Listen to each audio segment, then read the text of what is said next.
প্রিয় দর্শক আসসালামু আলাইকুম। আমরা আজ মিরপুর শাহ আলী মাজারে চলে আসলাম। আমরা দেখতে পাচ্ছি একজন ছালা বাবা পেয়েছি। আমরা দেখতে পাচ্ছি ওনার গলায় বেশ কয়েকটা শিকল দিয়ে ঘেরা, আমরা যেমনটা দেখতে পাচ্ছি, আপনারা হয়তো বা দেখতে পাচ্ছেন। আমরা একটু ওনার পরিচয়টা জানতে চাই। কোথা থেকে আসছে, কেমন আছেন আপনি? ভালো নাই? আপনার নাম কি? বলবেন না কেন? আপনি দরবার শরীফে আসছেন না? দরবারের ভক্ত না? একটু কথা বললে সমস্যা কোথায়? হ্যাঁ, একটু কথা বলি।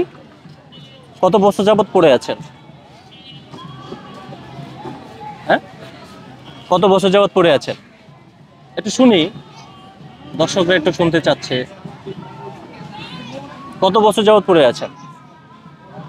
হ্যাঁ,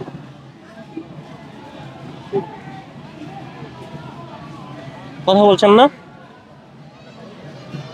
তাহলে কি আপনি এই যে কথা যদি না বলেন, তাহলে আমরা কি ভাববো? আপনি কি ভন্ডামি করতেছেন? আমি আপনাকে প্রশ্ন করতেছি, আপনি কথা বলছেন না, তার মানে এতে কি বোঝা যাচ্ছে যে আপনি কোনো ভন্ডামি করতেছেন? আমি আপনি জিজ্ঞাসা করলাম ভালোভাবে, আপনার নাম কি, পরিচয় কি, তার মানে এটা এটা মানুষের ইমোশনাল নিয়ে খেলা করেন কেন? এই একটির তো আপনার নাই। মানুষের ইমোশনাল নিয়ে খেলা করা এই একটির তো আপনার নাই। আপনি ছালা পরে ঘুরে বেড়াচ্ছেন তীব্র গরমের ভিতরে, শিকল পরে আছেন। আমরা আচা দেখতে পাচ্ছি, এখানে একটা কাপ দেখতে পাচ্ছি। তা এই মানুষের ইমোশনাল নিয়ে খেলা করা দরকার কি? আপনি যেটা সেটা সত্য বলেন। হ্যাঁ, ওঠেন একটু কথা বলি, ওঠেন।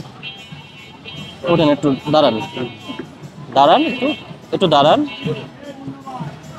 বা একটু ধরেন তো ওনাকে, একটু ধরেন তো। দাঁড়ান, দাঁড়ান। আপনি কথা বলবেন না কেন? কথা বলবেন না, কারণটা কি? কোনো সমস্যা? আপনি কি কোনো ক্ষুধার্ত? আপনি কি কোনো ক্ষুধার্ত? আপনি কিছু খাবেন? আপনি যদি খেতে চান আমরা খাওয়াই।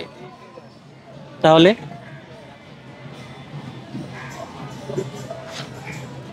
আপনি যদি কথা নাই বলেন, মাজারে আসছেন, আপনার সাথে অনেকে কথা বলতে চাইবে বা অনেকে আপনার সাথে দেখা করতে চাবে, হয়তো নিশ্চয়ই আপনি দূরের থেকে আসছেন। তো এটা তো আসলে মানুষের ইমোশনাল নিয়ে খেলা করা আমি রীতিমতো মনে করি। টাকা? কথা বলছেন না আপনি?